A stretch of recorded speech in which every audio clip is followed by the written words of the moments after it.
Yes, hello everybody. Here to a little presentation from my side. Yeah, first I would like to present myself. My name is Jürgen Bickel. I'm from Tuttlingen. I'm the co-founder and managing director of Storz and Bickel, and I'm also a board member of the German Association of the Cannabis industry.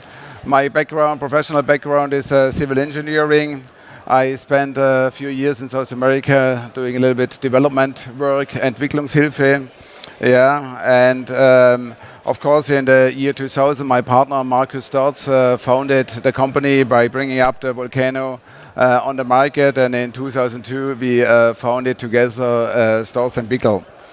Yeah, and of course, since 2002, we had a rapid growth, yeah, and international expansion. You know, we came from a two-man company to 170 people, what we are today. Yeah, and of course, SMB, Storz and Bickel, is a pioneer in the vaporization industry. Yeah, our technology was the first vaporizers who were really functional on the market, so we can say that we founded the industry. We are also the first, and in the most countries still the only one, who is producing a medical grade device. You know, a vaporizer is really approved as a medical device with the intended use for application of cannabinoids. And of course, we are internationally known for high quality products and certified products. So Storz and Bickel itself, as mentioned, as a medical device manufacturer, we are certified with a quality management system according to 13485. Yeah, our devices medically are approved in Europe, Canada, Australia, New Zealand, and Israel. Here on the top side you see the SMB Vapor Factory in Tuttlingen, where on 10,000 square meters with 150 people we are developing and manufacturing our products.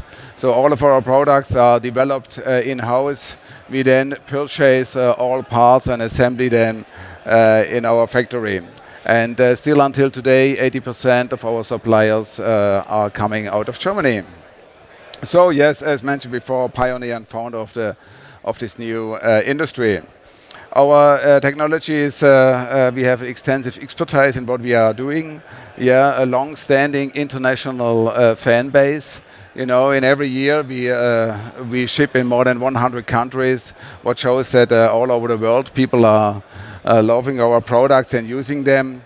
And also in the research area, our devices are considered the gold standard for research because it's the only device who really can deliver a validated aerosol and a reproducible aerosol, and therefore also can produce comparable studies. Yeah. Of course, the technology, what is the core of our technology is the exact temperature control of all our devices have, up to a maximum of 230 degrees Celsius, and of course this is guaranteed combustion free. So today, of course, we want to talk a little bit about consumption forms of cannabis. We have two main forms they are used. It's the oral intake and it's the inhalation way. So let's take a look to the different ways where orally cannabis can be used, yeah, and what advantages this form of consumption has. Of course, there is a standardizing of the dosing is relatively easy. You know, we know this from edibles. If you really have access to edibles and you know it's 5 milligrams, it's exactly 5 milligrams. The duration of the effect is relatively long if you eat cannabis. It's around about 5 to 8 hours. And of course you have a little bit of slow onset time, you know, what makes really the dosing, the titration very difficult, and many times, as many people know, can lead to overdosing. So then, of course, the other consumption form is inhalation. You know, here you can see vaporization, inhalation with concentrates, and smoking. Yeah, it's still the most popular form among consumers, how to use cannabis. You know, really is widely used, yeah. The main advantage by using it in a inhalative way is the rapid onset. After a few minutes, you know exactly if the dose is right or not. So dose finding and self-titration is very easy. Yeah, and we have a higher bioavailability if the flower is used in inhalation. And of course, there are different forms how you can inhale. One form is smoking. It's still really very, very popular in all countries and all legal countries. You have between 70 to more than 80% of people who prefer to smoke cannabis. There's a culture and a familiarity with smoking. This is the traditional way how to do it. And of course, it is easy to access, and the cost for smoking papers is very cheap. And what we can observe in the markets in North America, especially in Canada and in the US, we see that the pre-rolled joints is becoming a very popular category. Yeah, here we see 39% of all product sales in Canada were pre-rolled joints.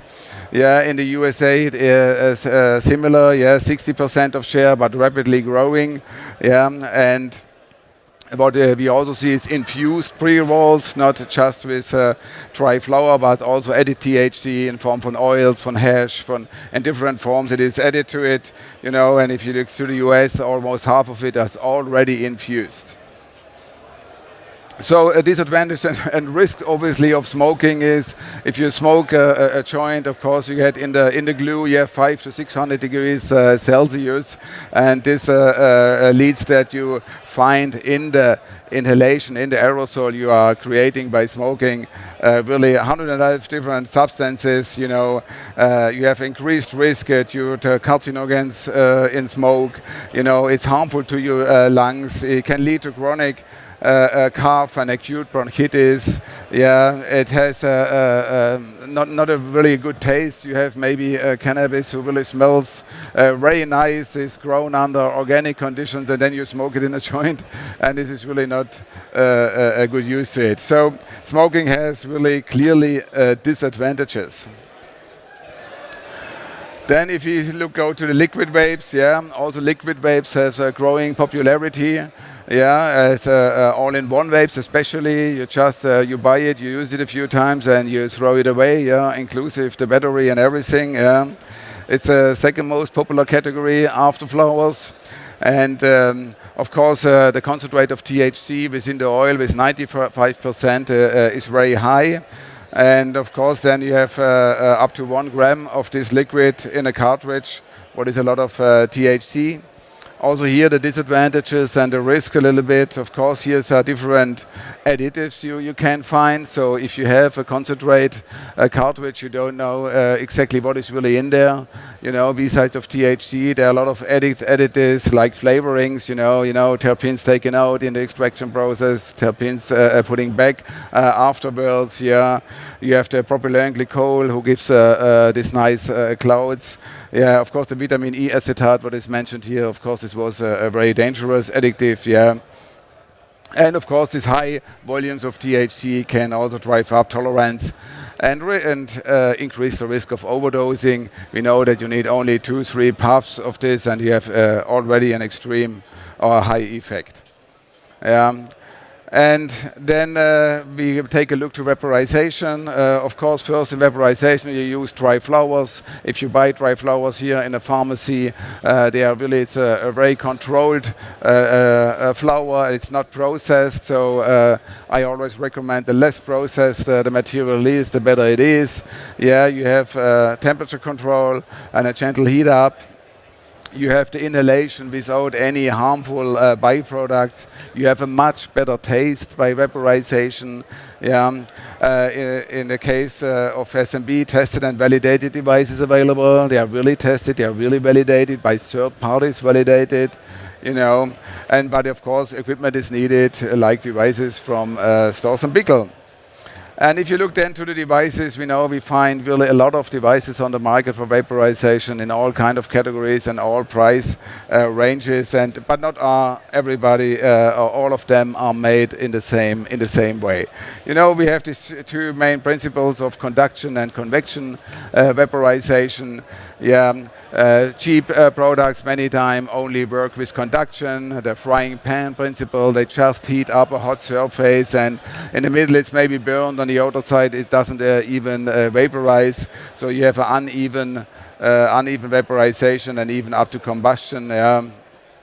And of course there are a lot of unregulated devices available in the world. And many times, inferior materials, and that can you expose to health risks. Then, of course, we're coming to our devices. We have our patented heating technology with use of convection heating. And two of our devices are medical device approved. Other devices are UL approved. They also have an approval behind it. And we have not also an efficient heating, we have also an efficient cooling and a pleasant airflow for enjoyable inhalation experience. And of course it's an established technology with long history on the market, know-how and a large satisfied customer base. So we have made a few small summary of a few studies who is supporting what I have said before. Of course, absorption is similar by smoking and vaporization. The carbon monoxide exposure is negligible with vaporizing and high while smoking. And user experience, subjective high was similar for both methods. So a few conclusion and final remarks. Of course, dried flower remains the most popular cannabis category in the US and in Canada. 40 to 50% is what really people are using dried flowers. Pre-roll joints are increasing popular. So inhalation is really popular. And so now making the bridge to what we are discussing now, the outlook for Germany. Cannabis flower will prevail as most popular cannabis category, even more so given current regulator framework. Here we still don't have edibles or other things allowed. So the importance of harm reduction and the education of youth is very important.